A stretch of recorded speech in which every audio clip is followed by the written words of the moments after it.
ama saberin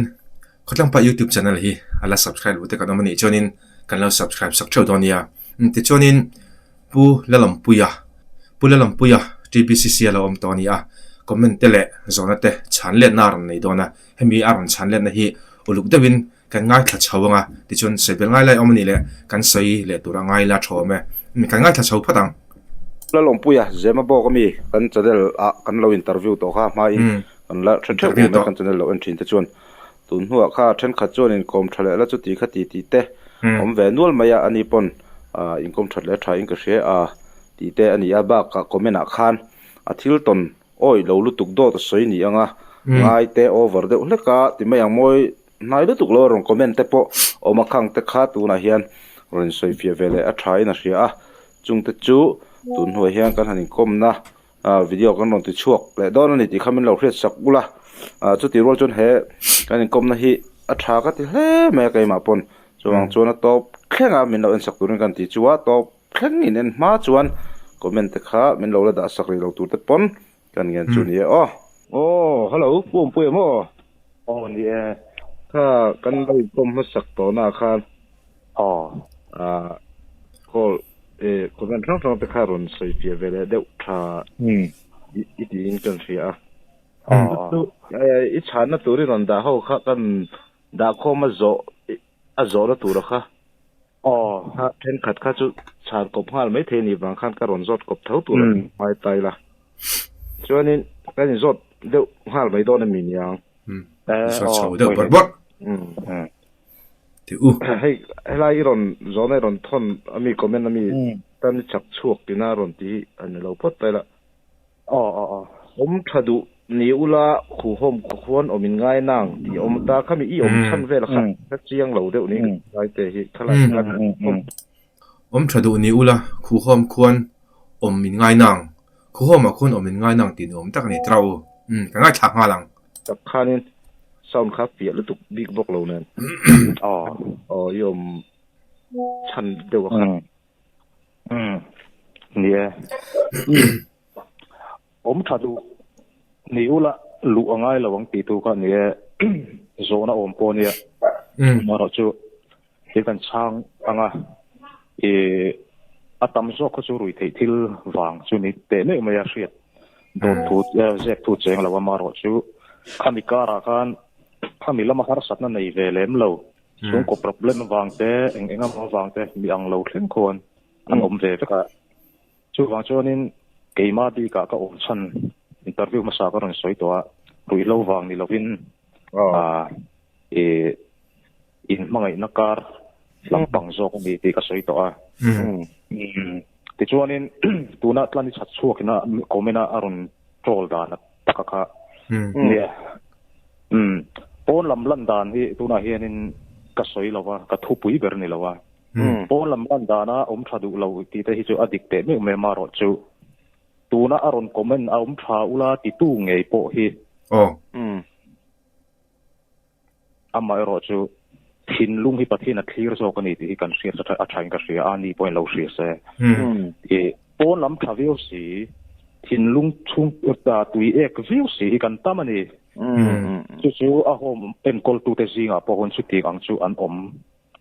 ze phu cheng lo pon lam tha lung noi war kan tiang hi ni mai ani mai a chu wang chu ani lo sia se ka tu chu om tha se lu angai lo mai to te chu clear na danga chu na dik te mai umaya maro chu om that hei mi sing chu sual sa tiang kan nia kan nu ten kan sura sualin min pai to a kan pian tira tang meu hianin mi tha pakhat ma kan om lawa kan fel lai der bo sil fen bol lo ti min ti saka chu wang chuanin om thalo ti ang zong chuanin mi zong hi chu akhai khom theng ka ring lawa om tha ti hianin enge ani khana ron te khin ka selawa maro chu rui lo ngor kan ti tum do na ni chuanin adik na chen che po ma maro chu bro rui lo ti wangan ni lem lo han lu chuak te po kan om ve ni kha ho tan kan ing tingi kan om that le chungang setan a hian in khovel a kan chena wang hian in kan ar dai buak tur hi chu kan ma sonen ata veka chu kan ra buak tur chu kan om that le that lo hril tu chu alo ni ta mai ta ni maro chu tuna kan topic bera hi chu chung ril lampang mixing na kan mu thei pia lampang thil tu nei kan khel me ka I thei youtuber tam tak pon tun lai kan boru ka chuan to lam lan dan hi kan suya chungril lampanga kan zulu chil tran hek ni ka ria tu na hian chuwang chuanin tuna pui mo ber ka te chu I ama phei hi chu je phum lawa ka mi hriat chen ania comment tu ka mi hriat chen ani om thada ula aron ti ve ngot thi ei mel mai siam tum na lampang ni loin le in chua siat wang du ni loin ama nge ya po ka tiang zonga alo thir ni chuanin apo lam dan ringot kan te don ani chuanin tinglo ngal om ve tur li sa chuna om ti hi ani poi ka soi nga mani maro chu pathian hianin chungrila en soka kat wanga khulaya lo in khom ta bor po tu na hian khulai homa kon an oma chu chuan vui vai na se na mania po khom ke sa wangin min chuat tawa atam sok te ka chu ni mi lum ai me chu tu manan khom don lo ra renga maro chu khatiang ang har sat na em po nei lem si lo khulaya zukin no le top zel rolling khom le top zel a hi om thadu lo ti ta kan ti ti apoi ka ti in ka ria chuanin ani po hian plani chak chukin ti po hian ka mi hriat chen ani awangin ama po hi hel etiang lampang ang zong chon ron ti lo sela om thadu lo kan ti don ro ni chon khovel mi zong zong kan omanga yang khu muna kon ti kha kan chan thei dan om chona ni chu nu pi ka chon mo tuna ra se da ha chu akhai khom nan mihring so sa ping kan ni a fam kim lo naram khovel ani miu wangin mihring kan fam kim lo zia aron seina khai aron sei thakop mai alo ngai thavenga alo ron chan le nat ala ni ani pon kan len sang le zel turangai la tho me ama de hi om thalo ang sim kan ti don ani chuan ani poi atel ve ngai ti ka sei tel fam kim lo naram masakhan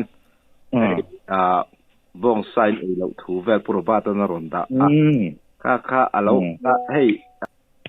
eldia mama ti hian bong saron phur ngai thu bela tinga venga mi le nia ka motor ngai ka phur ti aron da ta adik ngai bong san ron da kha ti chuan an bong saron phura kha nangin kan ei lo reng ke tin po kan mulo ti do kan ma sai ba da za mi hian ka ve kumania bong kha chu do ve deu room tinin dong vek min sem vek aron ti hela hi engai sei tur nei deu abi chon pui ho ma khanin bong sa chu ron thleng nge me a maro chu kem par ho patient ho ei tur a ron donate ania kan lo be sei ve na sa me ma de interview ma sa pon ka soi to thawa maro chu a ei ti a soi tur hi khat na kan om lawa maro chu ka pomena khanin kha te khanin a ei thu ron soi ve mak kha ka ti ko pa kami kan om kum khan a om lo nge kami chon pui ho ma han ama kha om lo nge khoi lai bok sang nge lo ei ti ka zo na ni zo zot let lat han soi tel han lok mai ka sang ni le som pa ni anita ni ka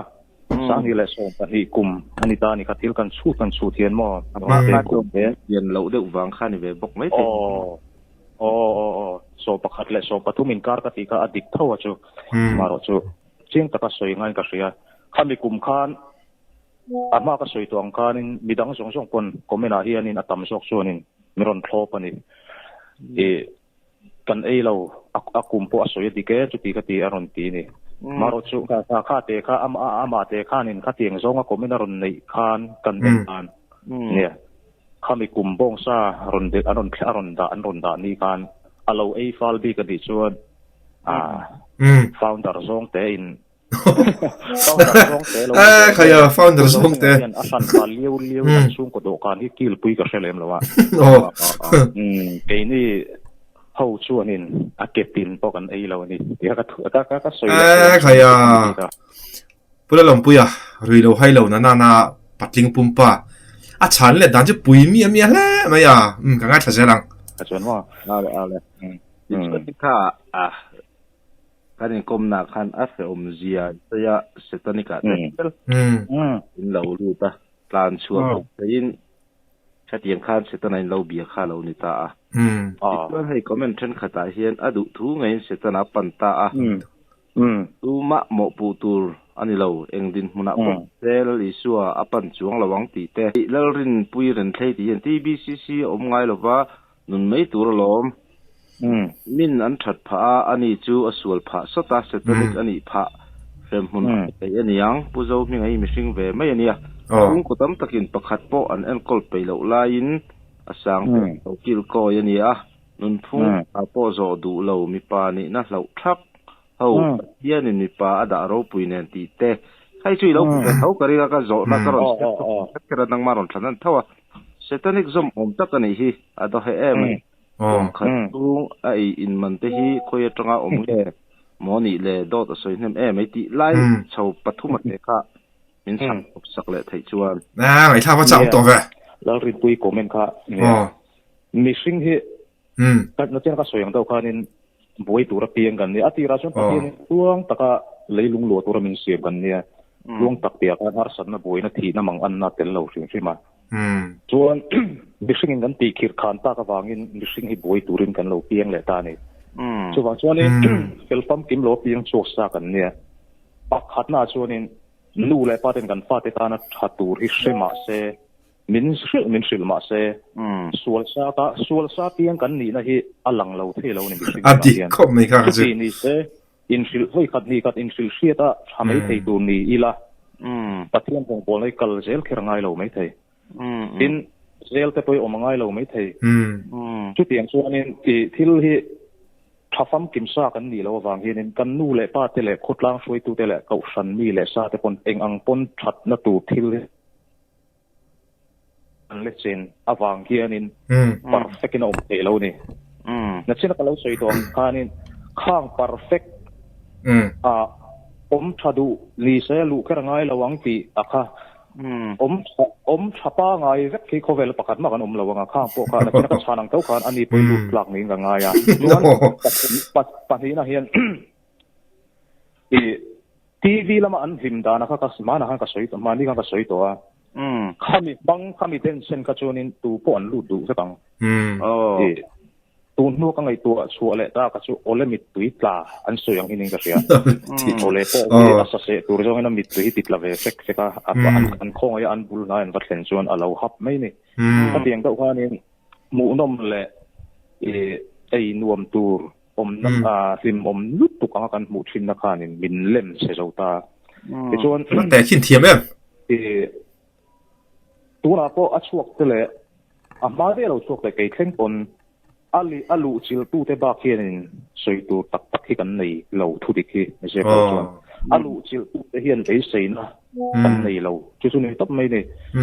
แต่อันนั้นพอลำลันดานะทิลลิมลุตุพอเรานี่เสชวนช่วงอาลูจิลตัวตานชวนนี่กันทุกชัวเลยตัวที่อักขฟักตัวอาจารย์ชัวอามุนะสวยตั้มตะเขามาอามุนะเองมาทุกที่ก็สวยงามแล้วว่าเองที่เกี่ยปนะอามากันไล่ปัวกันเราตนต่อเท่านี้อินเตอร์วิวมุนดังตั้งช่วยตัวเตะเองมั้งเองคนชิมตัวอันรอนปัลโดนแรงเฮียนทำมากันละสวยแล้วเนี่ยอินสิลโลกน่ะออกมาที่ตาฟังดาร์ตังอินจาร์สะทุนรอนแค่น่ะจูมีคำดีทุนรอนปัลโดนะมุนเซลไฟตัวตีตัวมุดบูดแข่งอินอินนาวที่การอินสวยเลยเราสีเสะโอมที่ดินจะตีจงอังอินตรงกาชักชวกเราเสละจวนเลยอินอังจีเตะอารมณ์คลีร์ไทยข้างเตปออามาอากันเราไม่อังเราดอกเกล้ขโมยนายอังจีค่ะเราด่าชวกไทยอุละตีนเองกิมเตะเฟลซ่าฟักอินฟาร์มในทีนั่นนี่ชั่วโมงคุณมาฮันรู้มันหลอกบ้างแค่รู้มันหลอกกันนี่กันพุ่งชั่วโมงอะไรเสด็จจวนสวยไงนะอมลว่าผู้ดิสวยอันอมากันมีตุ่มปกันมารอจูจิลเล่เท่าตอนนี้ข้างเตปออาศัยตัวนาเฮียนินโปลมาชวกเต้นเองกิมการุนสวยตานี่ก็เสียถ้ามีติดเชื้อตัวเรื่องสูงเวพอทิ้งงานก็เสียเรื่องปุยปุยสูงเวพอเสียละอาสังเตลันเอ็นโกละชุดที่ขัดที่เดียอันพระบางรอนเฮาจงอังคานินรอนจงเราเสกดูนัชันประกาศปุยมาจุปุยหมดเลยโดนอาสังเตลเอ็นโกลที่สุดปะเทียน thua chun thil lo mom taka ni nu le pa te pona kan en kol zo le thei lo mangai taka kan en kol ma ro chu kan mangai na po chang le lo min le pen san thin ang ho an zuk lu hian e pu zo ming thanga hianin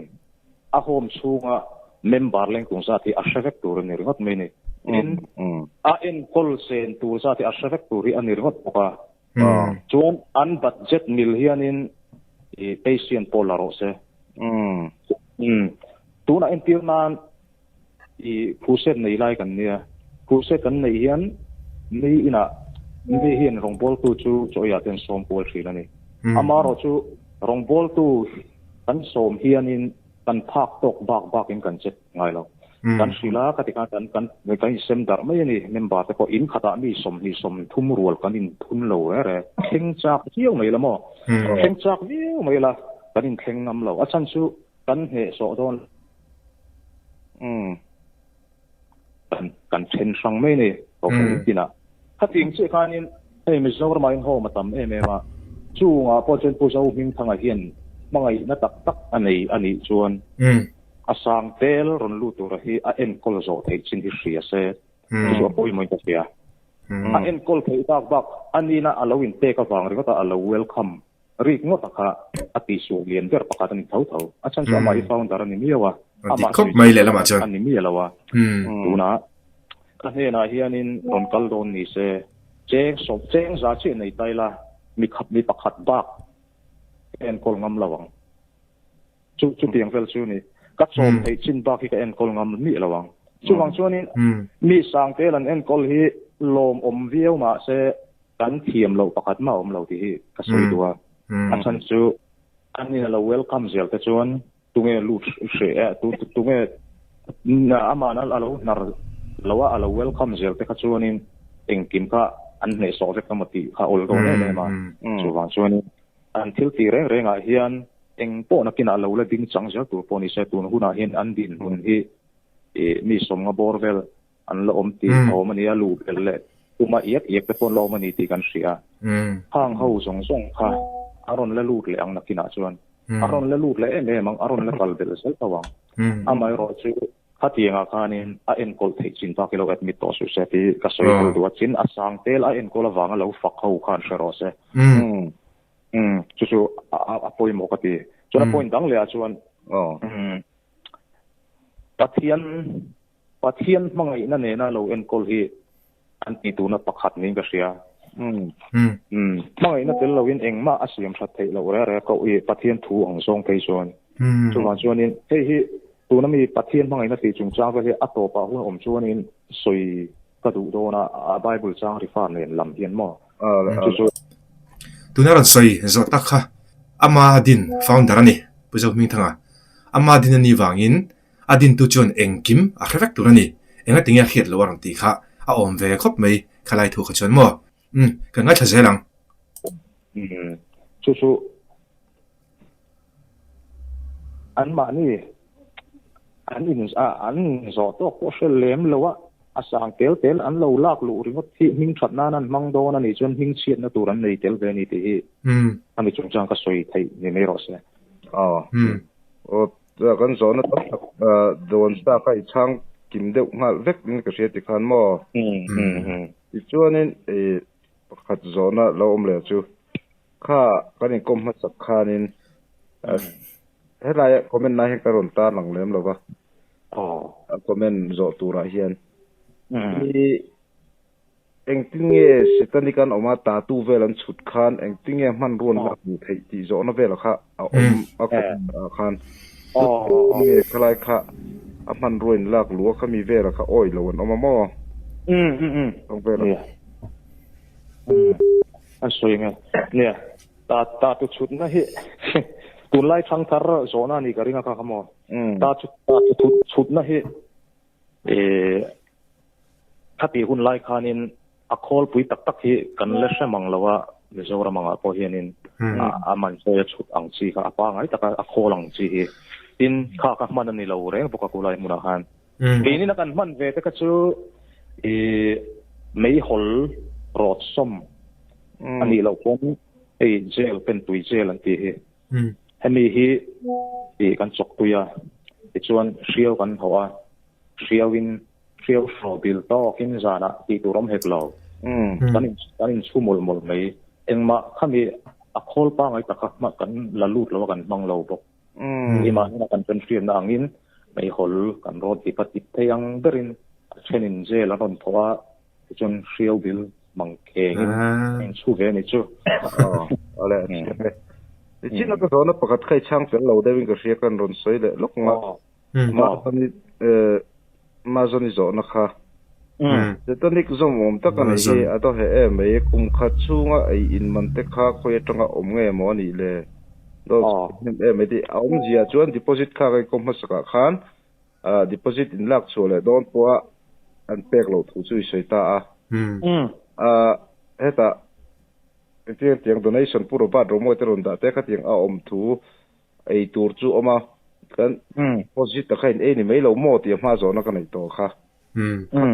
pool vel khana ron zot ni ka ria achan chu khoya mi nge an ya chu ti khati ti o ma himo kalai te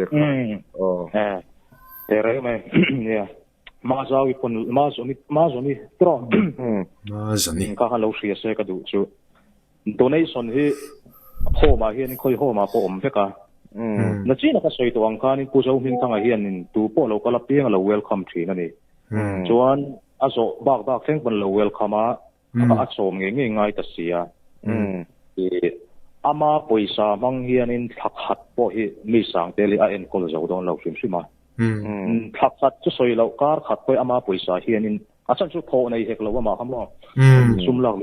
sumlak lu do dang nei hek lo le chuanin chu lo ni ta se i donation hi lut mi lo ni ta ang se in i mi chanem ngai mi tlom ngai tak te na thil pek an zuk pek lo hi om lo ta ang ni se kar khat in en kol na tur po hi pu zo ning tang na nei lo hi ka soi siang sang ama ni achan chu tun na ya aron soi dan bu fai be ka po ni chungin noi ni le ti chuang ani kha an akal a pu sa in chu wang chuan ning khang bu fai kan lo ei song kha pu zo ning a tum vek hi ani lo ti lo sha pro se donation kan mangani pu zo ning an che khan ma tho mi lo chu wang chuan in mi tha te awanga kum khat chunga tlei pur an ni ti hi lo hria se ka du a chiang mo ka shelawa helai do no tura karin chumo kha in deposit lak let in tum thu vel de om hai soi kha kalai vela engma min pe chuk ti vel au ma wang khan khoi mi nge yanga atina anga kangai ani chu nia hei kan chung te khanin poisa hi min da sak da vekani zong chu ka hri khoi lo ke ki min da saka maro chu ka thil cha hun lain engma kan cha ge chung lawa lak chu adonin alak chu thei lo boka kha la chu thei lo tam takan oma i a hing mer pon a soi te vekanga zona om le ni chu nakina chuan kan cha chung te poisa te ka ti ei le in tu kan cha thina ni kan cha thina hi pu zo ming thanga ana ama poisa aron da ani lo kan chung te na mi ron pe ka ni chu na china azo na ta kum khat chung ki ti bu fai le engeng po i how tak an ti thei hi lom so kur tiang zo nga ati aron so ye te kha chung te na mi ron khong ko ma le i tlom ngai poli na mi ron da khom sak te le teng NGO sang te na mi ron da khom sak hi kan ring ani ti hi ka chianga achan chu bong pakata tangkanin asa hriat toin ka hria bong kan don nge po kan ne na engkim aron soi vek ni pui ma zong po puro ban ro moina aron soi chuangam aka kan mu tak si lo aka khong ya om kha mu ni ila chuanin e pu zo hing tanga hian kha aron tho de kan tingam mai thei aro chu mu om si mi lo pu zo hing tanga na eng maron ti om chung si lo ti kan hriat chian bal kan ei hi atam lut tu kani chu pulai home founder tele akhok tu te min tum sak pakhat ma hi om lo ani ti kan hriat ta min tum sak om ve chun chu china na tu na ron kom bu fai chu po ama poisa le ni chuang mi lo nia tuan tui ani le tui bol lo si tui kha pu zo hing na ale ani lo wa ama ro chu tho ho na wanga tui khuap le engeng mo ani ka ringa ama mai chona ti ka ring chong lo ta ni chu ma chen khum te khum ariana tur in te cái này cho nên cần thọ về lâu, mà rồi chú khung song song à có khu, bố cháu mình thấy ama private nên thọ về các nghiệm thì số na tính về cái sự chú vang cho nên bố cháu mình thấy anh kiếm cùng khát tram khát sung song song mình chom thì chú rồi suy về sắc tỏ sự sẽ thì bắt đầu được, chắc chú mình lo ngay thế vang cụ hôm cụ cái này này là này còn phi về suy theo đủ bằng này lên phul ra bỏ mà còn phi là mấy à đốt suy ron tiệt ha đốt suy ron tiệt tất cả thì ron point out sela anh lại không nghe đốt kan suy ron point out sela thì cho chán nó tới bọc anh tele đó nè thì cái ron suy lệ tele đó ni chú mà cho nên thì cái hiện mà đâu anh lệ tên chọn tro anh tro ngay à thì cho nên pakhat heta hey youtuber chung chak vel ne khai yen thong anu na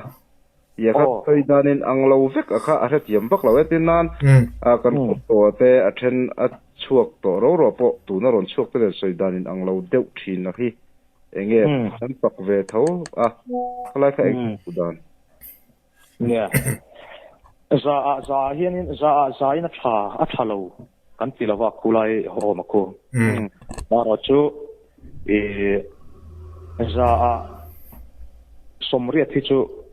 a tha hian a lu ka ring lawa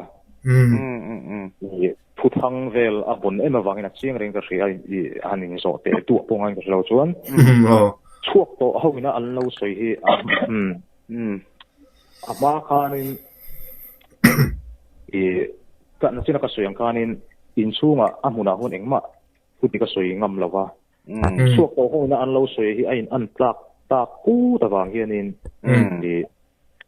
ka chu khithim thiamangan ka semi pui pe lampang hianin maro chu kan soi du pakhat chu lu le ngai chi om ngoi anom katika masapon ko ma takum to si lo ho hang ho ka lu tu na po a chu si ngai nan telang atam pak chu atam so ko hin ni thei ni lu le ma pat ngai chi yang ho ka mo ti chu den ka mania po RC channel in aron ko maka ni palivel a then ka chuanin an soi chet chiangam lawa atang lei dan kalo nei ta ka chu lu le ma bak nei ho an ni ka ring ani o mang in sia te khan an soi chelawang eng tika ama a chan chu pojo min ta ko mi ani lawa an thu po mi ani lawa an missing kan in tam chuan an oki tang kan in theya khang ho ko an bel lia khu som sari ma se emoji te ko hanan lia ve na nga an ophoi tangin tungen ni an thei em mang chuanin lu le vat a in ngai tur ma bak ni in hri ho hianin an fak ngai an fak char chara chuan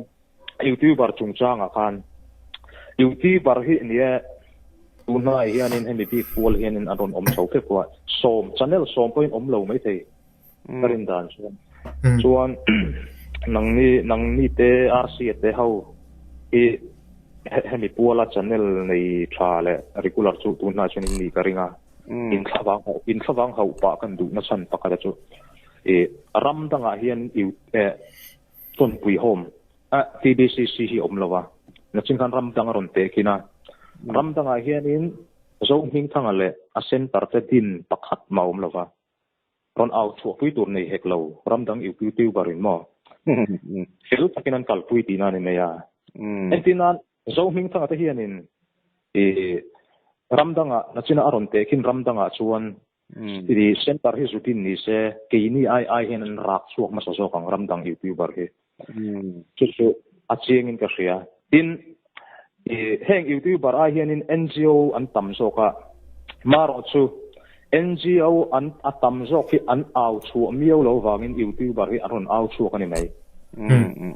channel promo le sum le pai du wanga kan ngai sakhi adik thei lo hrim tin ka phut le pakata chu hei mizoram milar kan tam to a zai kem lar ti pe heng ho dei ron che suak ro se milar kan ti ho hi ron che suak sela di kron chui ve sela channel an nei do vek heng ho kan mi chu kha chu ron tinge se tia in nor lu in luina chu omlem lova maro chu an lar nei ron mang thiam se ka du ni chumo iutu bar hian in hei ai tam so khen ron au chu pui so ro au chu pui tlak an ni tina ni mai pu zo hu ka te in en kol ran if dik fel fai khat ni se chuan iutu bar hi ron au chu na tur pakat ma om leina pan lawa thof fungai lova chu wang chuanin soi sep an kai ni chuanin soi turin anom tina ni mea youtuber ron au chu ka hi thil ni dan tu tiktak so ka ni tika a fia fai na kan soi tel du ni chu kon fi khop mai chuanin i ron sang kim deuh toin ka ria top nan helaya zo le du chu na kina khai bu chang le i je du ong chi kan hun zau zok le nei thau ngai du chuan hetia puzo ming thanga khel lo hian ko ta khingam se a chon chin sei lo hian a voi te ti hian ron ti hi engai tan le tu mo phi ti ka voi te ti zok nga voi te ni hi voi te ni aron komendan ta kan sei sin le lokte hetia puzo ming thanga ti me pu chu da lo nai na hetia zo ming thanga khel lo hian ko ta khingam mai se a chan sei lo hian atinan ngai tua chien ngai ka ria kha ne pu zo ming thanga hiron kher lo hian in ko ta te king selati hi thil dik ania dik chi arenga maro chu kan soyenga pu zo ming thanga ngor hi ron tong chuak ni se chuanin kan king lotling emang kan king emang amaro chu pu zo ming thanga phena thil om ho a hi hin lei thei lo an tel ve tlat thina wang hianin mi pui dei seina sang thei lo ani dik tak chuan tuna po NGO sang atangin NGO sang chulan lo mai theya central way me te an soi tam ta le me a pu zo ming thanga phena a kai zaveng tu te an nia zep lo chuan pu zo ming thanga ngor hi lo ti do kan lotling mang kan lotling dei tawang maro chu a phe a khai za lo venga lo tuam mar a lo tuam lom tu te ho hi an din mun san ma wangin ro fela nu pon sem thal way me te dan chung leng aron ti a hi hian a chang in ka ria ku zo mi sang no pe no ni la ingen thei lo tur omang a fel lo te kan ria maro chu a thawang ho tu pol hi an lian ma il ti la ha sami mai si in ka ria tu na chon mo khop mai ti chuan nang mai na halai khai zo ron than o mangale ke hian zo bel tur vak ka nei lem to lawa isoi du ang kanin zo si lo watang khan try ti ang sei turin ne ngachi na ka soi to ang khanin tuna ko admit tur an tam le to an pia din uzo ming thanga hianin khang teng khom case te nu le pa te riat puina ni lo le an mani du than nang nge ya ron lut tur te an ni lo chung kan admit to lawang I thu thang chho le me kani jon kha mizoram mi pui nu le pa te na kan riat tur ta na kan do chu nu le pa mai poni la mi zong zong na kan riat ta na kan do chu tu la hian chu te ngalo tong kam a om to wang chuan kan su da lu le ngam ani chuan in engpo an pa te chunga thleng se au chu ke to su se ti hi ka du ka lo sia se ka duwa an tor na hi tur tlok me ro se an nu le pa te pan min tor pui tlok me se la en tlok me ro se ti hi ngai da an ni to ni huna a that lo na tam takan au chu pui me klaya hetiang zonga lo suk in no lu tum le hi nu le pa te ka den em na ni lo bin an dei dong thil ti po lo ni mai te ya ma ro chu interview ma sa ka suyang in home hi mi zo ma tam lu tuk kulai mun kher kan pan thina hi kan chau chu a poi an ni ve tawang tun din mun hi tun din mun kan le kal le ni chuan mo an ma ni chau chu azara kan fa te hi se om ro se kulai mun a kuan ju thile ro se na ang vela ka ngai to an zu lat in admit du chau ani chuan puzo ming thanga na ati tur pakhat chu na china ka sei tawang tau han nu le pa terem ti na amo a patient terem ti na ngei po alo lu tur an lo om ali po in ado so tu ba khalo admit to su se ti kang en mol du ni su ama po mo apol so tur ba ki pakhat malo admit to lo se kan dua tuan pathian kora hian mang to lo se ka du ni asan chu pathian e zon nan hin thing te ne pathian hing hi mo e pol thil reng in thil kan zor chuan uai me amo msc people lo ni se e tata angin sum tuak nan thil polo zuari la uai me msc ti pe su enge kan le nar the ni su kan lo le sak lo ni pon in thiam lo na chu en om lu tuk lo ma ro chu e kau san ming me wa natlanga sum kan tuak to ni chuanin mi hian an za me ma kan ei ngai lo thleng kan ka ei ngai mi lo ma ro chu ka le lo top aya cheng som nga cheng za le in le tulang tal ka lo peng so an ti zel the ni chu pathian hinga thil kan zora wang ania chu wang chuanin pusong ming thanga po tu na a ho ma huanin mi tlen te chu nei to a ku in te puin nan mang lo sam se kan dua asan chu i nakina a vuak le tan na don lu tu lalpa mi ti chung reng si kan ti chung reng si khanin e pathian rama lu lo ve te dei ani so pathian hingin e kan zong ti hi he chu hoi takin ka soi ngam top ani nei etro enge khapak soi tur om to lem lo nga tro ngor ne e atop nan top nan pathian to hi ka point a thawa chu ka soi fi em lo nga ma ro chu hi e kulai sem tar pon lo shi se hi in enlet nan lo mang se ka ti te kan ron soi lo kong don mi ne ne luka bung so pa chang som li ta ni atang li thuma kanin dei nang ni farisai te o in chunga tike tu dina te pa di te thai tin reng te som pakat soma pakata in pe thina tel na le pathian mangai na chu in ngai pha si thin ni ma sela chung chu asin in ti tu ni adang te chu ti thul chuang lovin ati lai te a tha in ka salu tuka farisai te ka pathian hinglama e au lo thin an nia maro chu udina te pa di te thai tin reng te soma pakatan pe ve tho zo hinga te pon chu ting te sonin adan kal mang ang khan in kim ti ve to tek tho maro chu ai ko san reng siam san man pon mangai na tel lo chon mangai na anei si lo chon katan eng ma ni lawang ti te oma mi ra thei te tan interal vek mai la mangai na kan nei so si lo chon om zia nei lo tu te bai bu pon mi si ni khang song ta pathian eng ang pon hing lam in play var mai la tel na pathian chon mangai na in kan ngai tha si thi na ti hian a ti khian ka sia ni ma sela chung chu asin in ti tur ti lai te he mangai na nei chung thau si hian in a patient te en kol sela ti chuan arasat nei om mi lawang ti chuan so hana punga cha somli pania nang mi hi ka sia chau pathian mangai na in ril ruwa in nei love ati faka hi chuan le ka thona khanin ania mangai na in nei love ti hian in kulai ku mi ti chuak em nei ni nang kon an bong bol na ku pathian ko ra mangin lo au chu pui ma sam hoi nan nei chuan si lo chuan pathian ina nakina an chunga ala soi le tur chu pathian mangai na in ril ruwa in nei love ti an don tu nei ka sia in johan bek an ze ti mai ti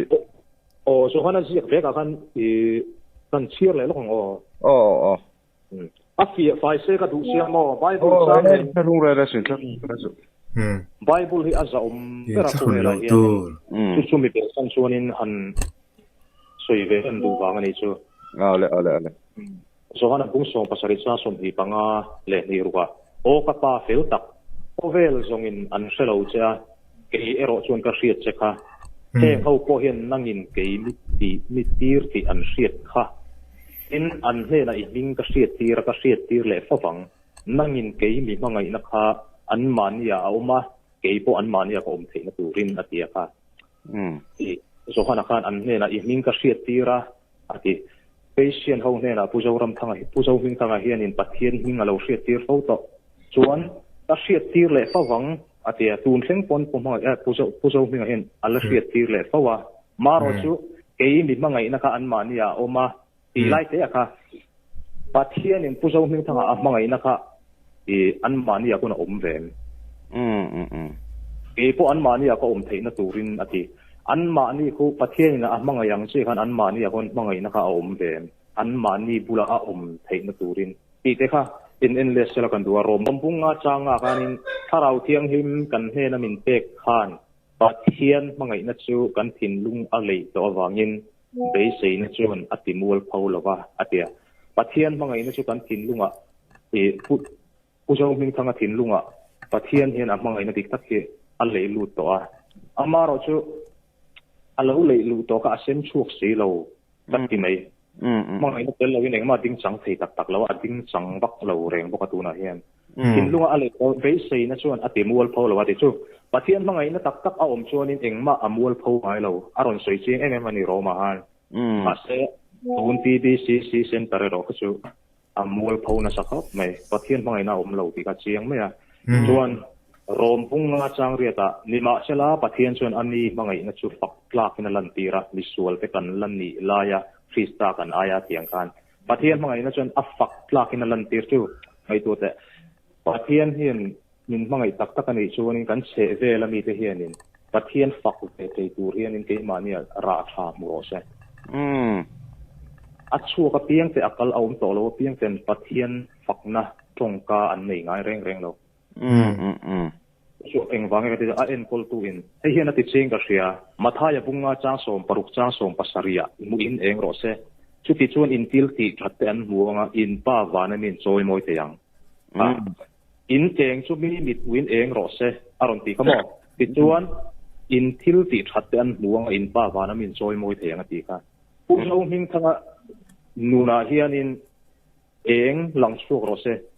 chu kulai home mat seng te kon in an muanga pu jong hinga thil ti thatte hi an mu chuan pu jong hing hena soi tu pathian hing choi moi ve chu don nei chu chuang chuan in pu jong hing thanga hian in sir ma sa se anuna hian eng chuak phot se ti chuan amma lo ti eng tu pathian khan choi moi ve don chu ani tun din na chuan in amma eng mu turom lo ni nge choi moi na tura va ka om lo ko a buai jong hirin huna oma chuan pathian rong bol tu kan ti nei a lo in ti ka sa a chuan rong bol tu in ti chuan ama hian eng om ve sela ke ni po eng ma kan ni lo ma ro chu i a por a ero hi chuan mang to lo se ti kan du ani chuan thu puan hi a to na kan soi le lo ngo lima sela dem na che kan nei ani im ni mangai na ma sa kha i ban ta ka wangin ti chuan itluk san tak chu reng la simin atira i thil ti te ka tilero chuti lo chuan in hena lo kalanga isim lo zoin i khon war da na kha akmuna ta ka sonang ti hian atop na kan kha tu do ka den pathian hian dem anei don chiang lu tu kan ni ma de pathian rong bol alo tan tir la ya ta to apmangai na ka tu na hian in adai zo to a buina a chuak me kan ni ti a chiang em em a chu pathian hian in a hne na in thu soi se kan du chu thu puan mang hian itluk san tak chu reng la ate atluk san mana amangai na alo nei thina tun na ya mol phona na man ta ka hi atluk san tak chu lang simina tira ithil te ka tile rote amma de alo pathian ne na dikta kan lo indor na thin ang khanin om le ro se pusu hi tu ha hian an kal zo nei chuan chu ti lo chuan in ne na kalo kalanga isim lo jong i khon wa na ka sonanga ti mak mai ne orang hian kan buai na se me kan buai na hi in mu chuana na amang lo ani chuan lalpa pathian hi alo kal lenga asim lo chuan a khon war da ne ason to chu se ka tuwa mangai na in pong lo bol ve to sela tharum mangin rong bol to lo sela in ai dam do in auma dam do ina hi chuan mi thin tam khopa dam na be sin an kala maro chu dam do ina hin engkim kan ti theilawa an ti theilawa thi na in thaza le thina hei chu ka den em lo ka maro chu khulaya pathian tharau the hlim om na ni pa ni ang je janga soya hi an om ring mai te ko khung te po ko in mu chuanan mangsela an zup kan soi fiala do pa chu atok na tak tak cầm đôi na hiền doctor an oma nurse an oma ni thế ngau hiền in an dam lo te hun tin in le an ma mo te enge niang ti in bial an function na wat an function ani doctor akal ma sabera ti chuan an nunga nurse tin an zuya ti chuan in wat an function ani chu apathian thu ang zonga ron foi lu ka du chu khu center akun pu zo hing thanga hian a patient te hi fangkual ve thin to ro se fangkual ve sala a thui suai te hian zui sala mangai na ne en kol to ro se chu ti chuan in i ati thei ani nga chuan ni tin doctor pon ni tin wat an fang ania mishing taksa nat na po ngai poi mo em a doctor te po an thei ani chuan thara bau te chan chu thei na tur ani chuan in ta kartin pon pen thei me ro se itra kan soi tel du ni chu a u ti fang a u ta hi fang zau ve ro se til a hom chunga til seng reng aku a hriat puina vek ni to ro se a helawa tin nakina chun lam siam to lo se la ka duwa a founder ania a founder hi alu berani wangin anauten til lo ti sual poni se aman mo apurngam tho tur ni ringot are khai ngam pom zet zong ro pui ve mai ko san upa ti meng to lupa te in la in lo ni nia I tong kampo angai tha ka nuamin puzo hing thanga pon tro in sim thatna pe se alom khai aba pui mi ve kha pula lam puya tu na khan tu lupa ti le ngala a pui mi am he le ma ya thilon sei kha kan set lan thau ka ringa enge virus te khanin kan lo nga thachi kem pui tak ani ole ti khan aron se zong tang khanin kan mu dan te kan ngei dan te kha comment section a khan kan lo sei le chau don ya ka pi zong kha tun tuma kan an le thei ni le phot ro se